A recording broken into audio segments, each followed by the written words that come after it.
The boy was tied up tightly on the lawn by the student council, but even in the face of the president's ruthless threats, Eric refused to give in. Kommer aldrig bli rädd för dig. Skiten gör. Several classmates who had once been friendly with him were forced to pour water over him, first scalding hot, then ice cold. Låt honom ligga.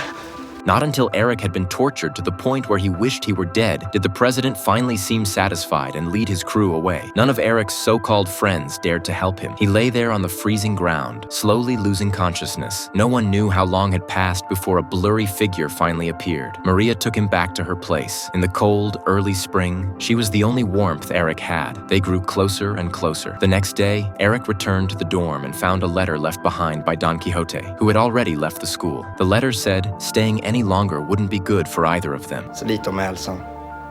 Yes.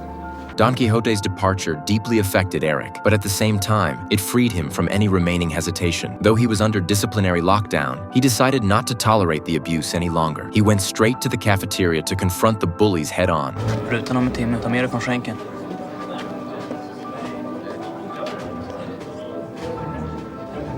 Eric changed into a sharp new outfit. This time, he was going to defend his own dignity and Don Quixote's. As the crowd cheered, he marched furiously into the center of the underground gambling ring. Tänkte på dig, Dahlian. Tänkte slå i ett näsben rakt av. Och du.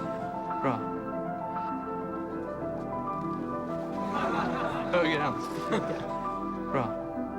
Då ska jag bryta din vänstra arm rakt av i armbågsleden. The lackeys, who had grown used to ganging up on the weak, didn't even realize how serious things were.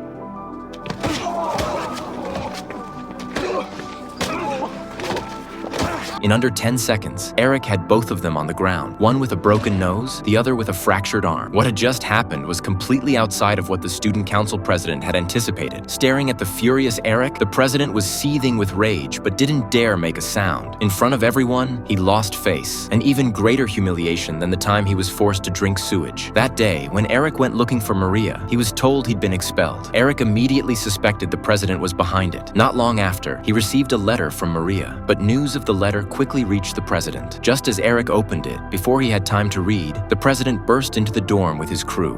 Razzia! Inside the letter, the president discovered Eric and Maria's secret. Now he had the excuse he needed to get Eric thrown out for good.